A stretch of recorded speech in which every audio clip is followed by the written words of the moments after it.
Very good. Well, thank you, Prime Minister Støre, dear Jonas, and Chancellor, dear Friedrich. This is an incredibly important exercise for Canada. And I think where I'd like to start is to echo comments of my colleagues, is that what we begin with is the strength of our common values. We are like-minded. We hold basic values constantly dear. But we're recognizing at the same time the value of our strength. We're all investing heavily in our defense and security, and we all recognize that we are much stronger together. Stronger together when we cooperate in areas such as space, cooperate in defense, but also cooperate with other like-minded nations. And there's no better illustration than Operation Cold Response. Over 30,000 women and men, 14 nations, working together, learning together, integrating systems, preparing to defend our citizens. So it is incredibly important for Canada to be a participant in this with our special forces. We're learning a lot. I think hopefully we're passing on a few lessons, and we'll take this forward. We will protect our own territories. We will protect the high north, the Arctic, and in doing so, we will protect NATO, we'll protect freedom, democracy, and human rights. Just a couple of words about our commitment to defense. A year ago, our new government was first sworn in, and within the first week, we went to our Arctic and made a commitment. We made a commitment to change fundamentally our defense strategy, to be present 365 days a year in land, sea, and air, in a territory that is 40% of our land mass and 75% of our coastline. I would add also a territory that shares a 3,000-kilometer border with the European Union. Part of that commitment comes with major investment. We announced yesterday over $40 billion of investments in the Arctic, in defense and security, and economic security. And then that is part of a bigger set of investments consistent with commitments we all made less than a year ago in The Hague. In The Hague. I was going to say in The Hague. I wanted to say Hamburg because you were here, Friedrich, but in The Hague. Made commitments there for Canada. Those commitments translate to $500 billion of additional spending on defense and security over the course of the next decade.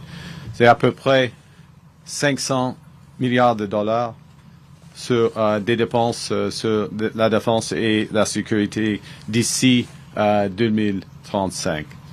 Au fond, c'est une question de partenariat et des questions des valeurs communes que nous partageons. So, fundamental learnings from this exercise, fundamental strength that comes from the partnership that we have. Thank you for hosting us. I look forward to moving forward together, and of course, we all look forward to your questions. Thank you very much.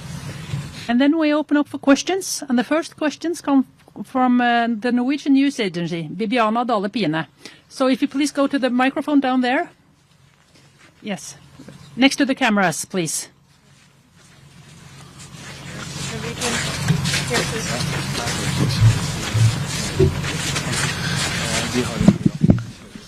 Hello, hi. I can't see you anymore, but hopefully you can hear me. I'd like to pick up on something that Mr. Merz said about the war in Iran. And being here with Russia as the sort of intended enemy, I'm wondering if you could share your thoughts about what the war in Iran and the easing of the oil sanctions against Russia, what will that have to say for the war in Ukraine? What will be the implications? So, thank you. Well, let me start by saying that we are entering the 5th year of a full-scale aggression from Russia against Ukraine, and Ukraine has had to live with events beyond Ukraine taking attention away from this completely unacceptable situation they are in. So the first thing is that when there is dramatic things happening elsewhere, there is less attention on keeping pressure on Russia, supporting Ukraine's defense. The three countries standing here are consistent in supporting Ukraine, even if the focus may be somewhere else. In fact, we have from Norway and Germany, I think, will be the major providers of support, and also from Canada to Ukraine's ongoing efforts. And it's our view, and I speak for Norway now, and I think we share that view, that there needs to be more pressure on Russia to stop this unacceptable war. And from my perspective, I think that there should be no pressure on the energy side taken off Russia. It needs to be consistent, and it needs to be felt from the Russian side so that they will come to the negotiation table, accept the ceasefire, and accept a just and durable peace. Well, I fully agree with what Prime Minister Støre just said. As you all know, we had a video conference with the G7 leaders on Wednesday, and 6 out of 7 were clearly the opinion that we should not release the sanctions against Russia. And we were a little bit surprised that we heard this morning that the American government decided differently. This is definitely not our view. We are sharing the 6 out of 7 that this should be not the case because Russia is benefiting from that, and we are seeing this into the right different direction. We should put more pressure on Russia to bring this terrible war to an end as soon as possible, and that's the reason why we are having a different view on this decision, which was obviously taken in D.C. last night. Yes. I'll just reinforce that. Entirely agree. Canada's position is to maintain sanctions on Russia, maintain sanctions, including on the Shadow Fleet, which is moving this oil. There has been very tight cooperation between Russia and Iran at great cost to the people of Ukraine, and a great threat to peace and security in Europe. And this group, under the leadership of the two gentlemen to my right, and a broader coalition of the willing, has stood up to that. In providing the framework for security guarantees, stood up to that in terms of providing support and training and materiel to Ukraine. All of us have contributed considerably to the defense of Ukraine, stood up to it in terms of sanctions, which we stand by, and will continue to do so. The next question is from Catherine Tunney, CBC. Okay, we're gonna check. On va faire un petit changement. Ce sera Valérie Gamache de Radio-Canada. Monsieur Carney, d'abord, si vous pouviez répéter en français ce que vous venez de dire sur la position du Canada par rapport à la levée des sanctions américaines contre le pétrole russe. Et ensuite, si on pouvait vous entendre, can you answer the question? Will it be any G7 meeting discussing the American decision? And is any one of you has the intention to talk to Donald Trump about his decision, trying to maybe convince him to back up on it? OK, je vais commencer. En ce qui concerne les sanctions canadiennes contre la Russie, on va les garder. C'est clair, c'est simple. Et la situation demeure la même.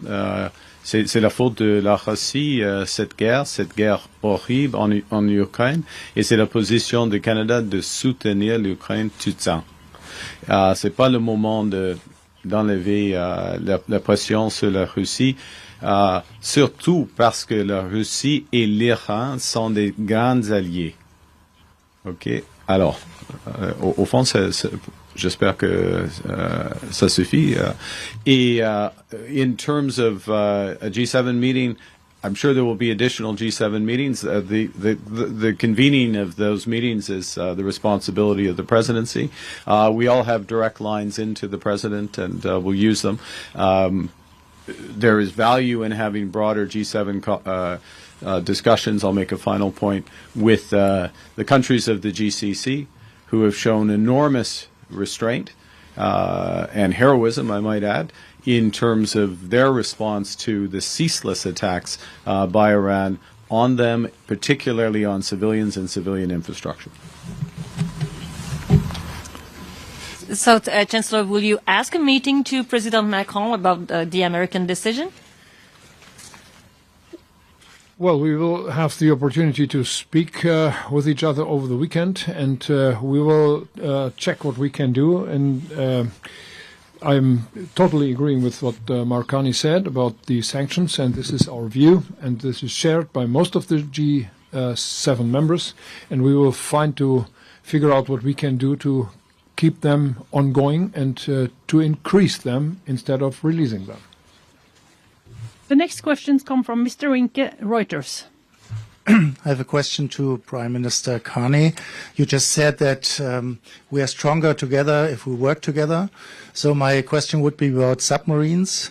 Why does Canada not buy the offer Germany and Norway have made? Why are you still thinking about why are you still thinking about a South Korean offer? And a question to the Chancellor and Mr. Støre.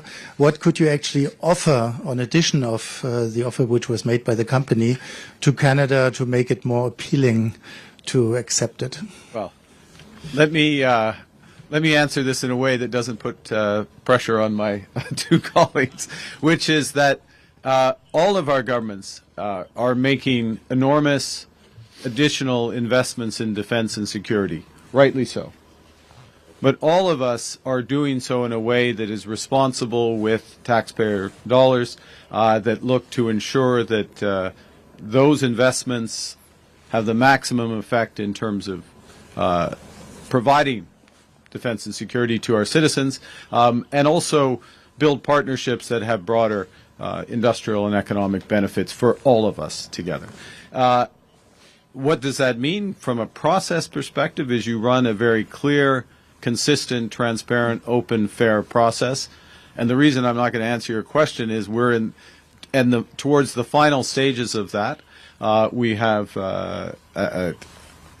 the final stages of that, and we're blessed by having options, very much including the German-Norwegian option. Thank you.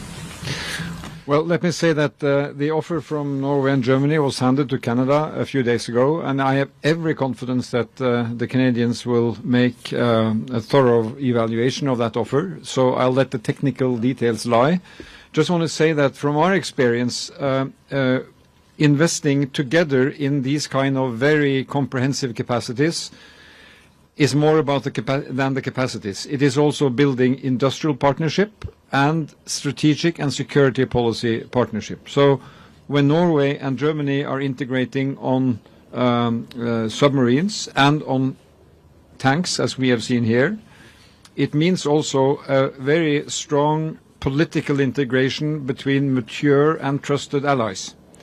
So we get much closer in the way we share outlook on security environment, on security threats, and it's also kind of a cultural dimension of bringing us together, which provides Norway net security by those kind of common projects. So I think that's the whole idea. These are major investments, as Prime Minister Carney says. We are making decisions on spending a lot of money on this, which means that we can spend less money on other important issues in our societies.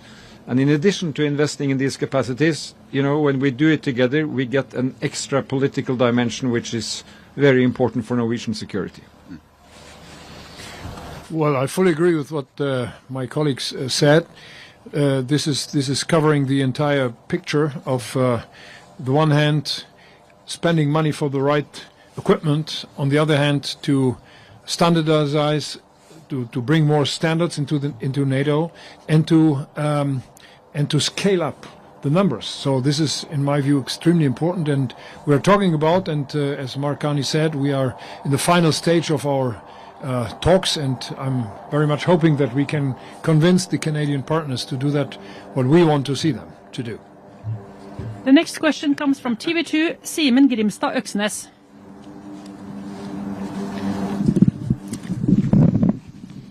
Hello. Norwegian authorities repeatedly emphasize that the United States is Norway's most important ally.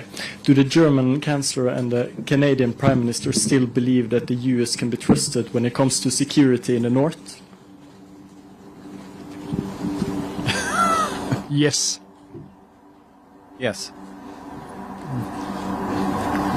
Is that? Do you want me to elaborate on that? We have our defense of the North is integrated. I'll give an example through NORAD, which is since for my entire lifetime has been the integrated listening post air defense system in the Canadian North and High Arctic. Fundamentally integrated with the United States. So we have that level of trust for that system. But I will say at the same time, and this was a huge element of what we announced yesterday, is that we are, as Canada, are taking control and responsibility for defense of our Arctic, more control and responsibility for defense of our Arctic. We will do that by very large investments, some of which we announced yesterday, and we will do that in partnership with our closest allies, very much including Norway and Germany, and if I may broaden Norway to include the Nordic countries and the Baltic countries to some degree, because there's an integration of the Nordic-Baltic 8 through NATO. So we're broadening out those partnerships. That makes us stronger, as does taking more of the responsibility ourselves. Thank you. Can I add one dimension to this? And I think one reason why we can say that we trust is that being present in cooperation with the United States in the North is also homeland security for the United States. Right. This is about protecting Norway, but by protecting Norway, keeping low tensions, avoiding conflict here, it is net positive for the security of the United States. We believe that is self-interest. So yes. But when US eases the sanctions on Russia, doesn't that create a different picture? We have made it clear that we disagree with that decision, and disagreements appear among countries. Let's be honest about that. Yeah. Okay. The next question is from Valérie Ganache, Radio-Canada. Sorry, we did a little switch. It's Catherine Tunney from CBC.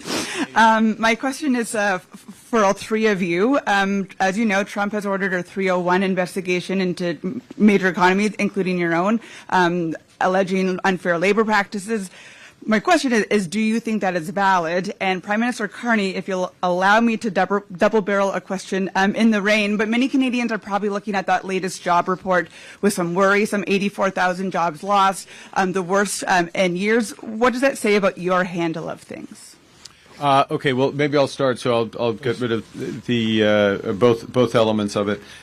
Look, if you look at the performance of the labor market over the course of the last 6 months, we've created over 80,000 jobs net over the last 6 months. The United States has created 6,000 jobs. Okay, the United States, 11 times the size of our economy. Wages are growing at 4.2%, fastest wage growth in years. Unemployment, 6.7%, is lower than the peak the level when I came into office a year ago. There's no question, though, because it goes to the first part of your question. Now I'll move to that, which is that given the scale of the trade actions, the uncertainty that is associated as well as with the trade actions by the United States, that is causing big adjustments in the Canadian economy. And that's why we're making major investments across a whole range of areas. I won't go through them all. I think you're probably familiar with them. In terms of the U.S. 301 actions announced today against 60 countries, I guess the first thing I'd say is I welcome the fact that the United States cares about labor practices in other countries. The allegation is not labor practices in our countries.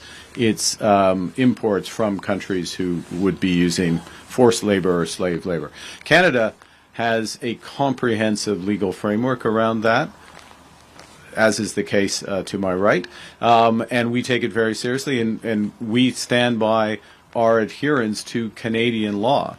Yes, there are provisions in USMCA related to labor standards, but there are stronger provisions in Canadian law against forced labor, and we expect those to be followed. And when they're not, they are prosecuted. Thank you. Okay. No, I'm sorry. I'm sorry. The last question today is Mrs. Sievert from Table Media. Thank you.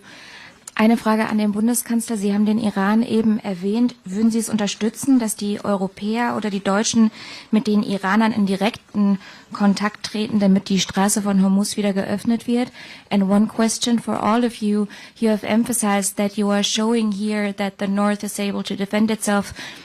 When looking at this, would you say that the conflict looking at Greenland is completely settled with the U.S. as of now? Well, wir unternehmen alle Anstrengungen, um diesen Krieg in dem Iran und mit dem Iran zu beenden. Alle diplomatischen Kanäle werden genutzt und wir hoffen, dass wir Wege finden, diesen Krieg so schnell wie möglich zu beenden, weil er niemandem nutzt und vielen schadet, ökonomisch auch uns. Und was die zweite Frage betrifft, wir arbeiten hier sehr eng zusammen. Wir versuchen Wege zu finden, wie wir auch enger kooperieren. Das zeigen wir hier auch mit unserer Präsenz und das ist genau der Weg, den wir jetzt auch gemeinsam in den nächsten Wochen, Monaten und Jahren gehen wollen. Well, can I just say on Greenland, Greenland is part of the Kingdom of Denmark, and it's up to the people in Greenland and in Denmark to trace the future for the people in Greenland. And any attempt to say that a country can take land from another country is unacceptable. It's not acceptable to international law, and especially something which should be unheard of among allies.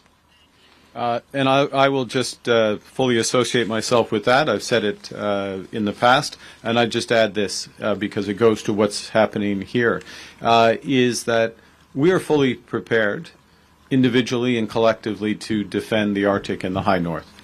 What this operation is about, this training exercise, is to further build those capabilities against Russia, against any external threat. And of course, that very much includes Denmark as one of the 14 countries that's participating. It's also the case with Arctic Sentry within NATO and other frameworks. So we will deal with the security threats as partners, not as individuals. Thank you. Okay. And on that note, we need to wrap up this press conference. Thank you so much. Very good.